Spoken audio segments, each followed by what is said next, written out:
ఓం శ్రీ గణేశాయ నమః. గురుర్బ్రహ్మ గురుర్విష్ణు గురుర్దేవ మహేశ్వర గురు సాక్షాత్ పరబ్రహ్మ తస్మై శ్రీ గురవే నమః. చాణక్య నీతి గురించి తెలుసుకుందాం.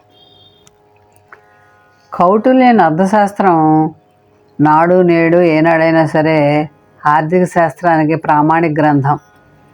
చాణక్యుడు నీతి శాస్త్ర గ్రంథాన్ని కూడా రచించాడు. చాణక్యుని నీతి సూత్రాలు మానవ జీవితానికి ఎంతగానో ఉపయోగపడతాయి. ఈ నీతి సూత్రాలను అనుసరిస్తే మానవుడు అవమానాలను పొందకుండా అవమానాలకి దూరంగా ఉండొచ్చు.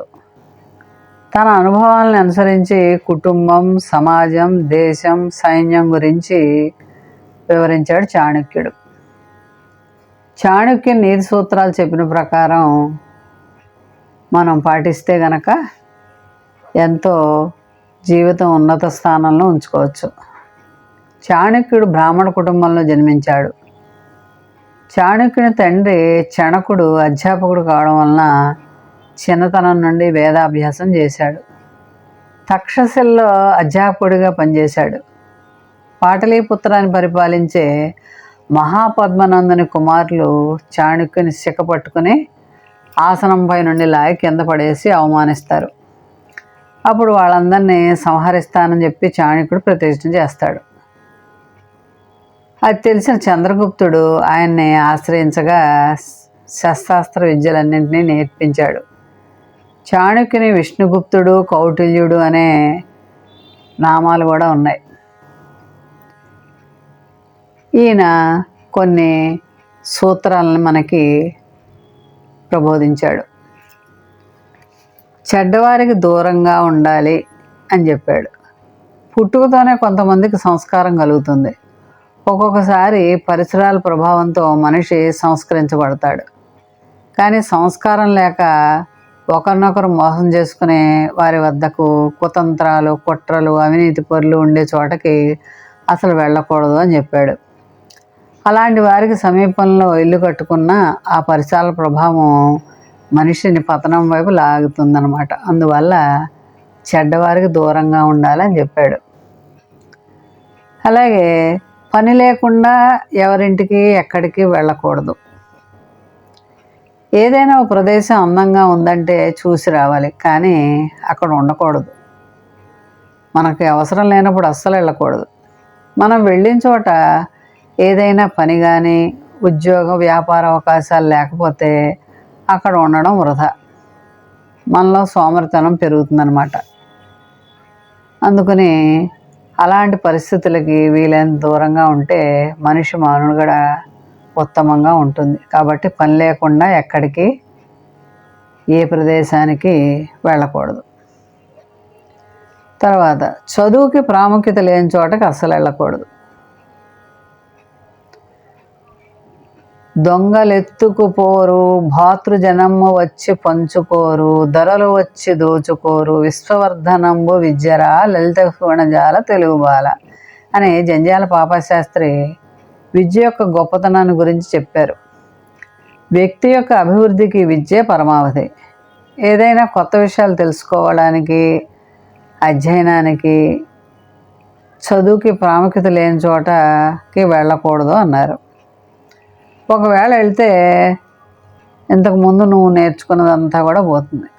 అధ్యయనం, అభ్యసనం ఉన్నప్పుడే మనిషి ఆలోచనలు పదునుగా ఉంటాయి.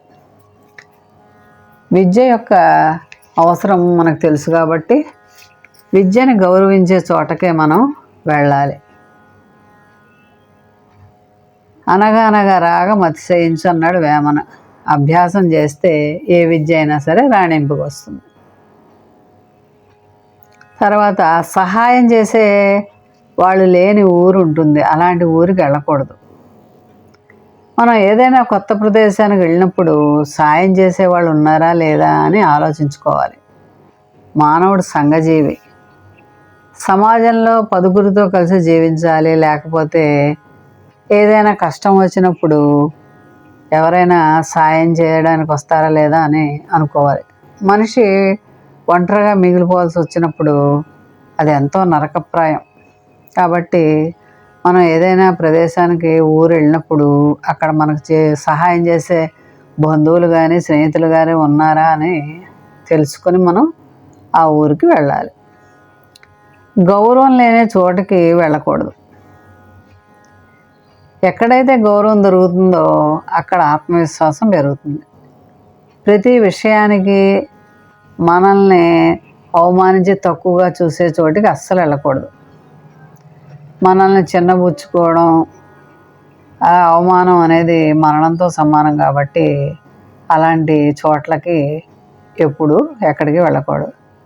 పిలవని పేరంటానికి వెళ్ళకూడదు అంటూ ఉంటారు మన పెద్దలు. దానికి ఉదాహరణ దక్ష యజ్ఞానికి వెళ్ళిన సతీదేవి అవమానాన్ని పొంది ఆ యజ్ఞంలో దగ్ధమైపోవడం అనేది అందరికీ తెలిసిందే కదా. అందువల్ల మనకు గౌరవం దొరకని చోటకి వెళ్ళకూడదు. తర్వాత అప్పు అడిగే వాళ్ళకి దూరంగా ఉండాలన్నాడు చాణక్యుడు. అప్పు ఇచ్చిన తర్వాత రాలేదు అని బాధపడకూడదు. అప్పు అడిగే వాళ్ళకి దూరంగా ఉండాలి. పేదరికంలో ఉన్నా కూడా దాని నుంచి బయటపడడానికి తగిన ప్రయత్నం చేయరు కొంతమంది. అలాంటి వాళ్ళు ఉన్న చోటుకి వెళ్తే ఆర్థికంగా మానసికంగా నష్టం. అలాంటి వారికి ఎంత దూరంగా ఉంటే అంత మంచిది. మన దగ్గర అప్పు తీసుకున్నవాడు భోజనానికి పిలిచినా వెళ్ళకూడదు అని చాణక్యుడు చెప్పారు. మనకు డబ్బులు ఇచ్చిన వాడి ఇంటికి భోజనానికి పిలిచాడని వెళ్తే ఆ అప్పు తీర్చలేక ఎక్కడ అప్పు అడుగుతాడో అని చిన్నచూపు చూస్తాడు. అవమానం జరుగుతుందన్నమాట. అందుకనే అప్పు అడిగే వాడికి దూరంగా ఉండాలి. ఉపాయంతో దేన్నైనా సాధించవచ్చు అన్నాడు చాణక్యుడు. ఉపాయపూర్వం కార్యం నా దుష్కరం స్యాత్ అంటారు. ఉపాయంతో చేసే పనిలో శ్రమ ఉండదు. ఉపాయం ఉంటే ఎంతటి కష్టసాధ్యమైన పనైనా సాధించవచ్చు. బుద్ధి కుశలత సామర్థ్యం ఉంటే దేన్నైనా సాధించవచ్చు. కాబట్టి ఉపాయంతో మనం విజయాన్ని సాధించవచ్చు. డబ్బే జీవితం అనుకునే వారింటికి అసలు వెళ్ళకూడదు. డబ్బు అనేది ప్రతి ఒక్కరికి అవసరమే, కానీ కొందరికి డబ్బు మీద ఆశ మరీ ఎక్కువ ఉంటుంది. ఇలాంటి వాళ్ళు పిలిచినా కూడా వాళ్ళ ఇంటికి అస్సలు వెళ్ళకూడదు. మీ ఇంటికి వస్తే ఏమి ఇస్తావు, మా ఇంటికి వస్తే ఏం తెస్తావు అన్న మనస్థితిలో ఉన్న వాళ్ళ ఇంటికి అస్సలు వెళ్ళకూడదు. అలాంటి వాళ్ళ ఇంటికి వెళ్తే చులకనగా చేస్తూ ఉంటారు.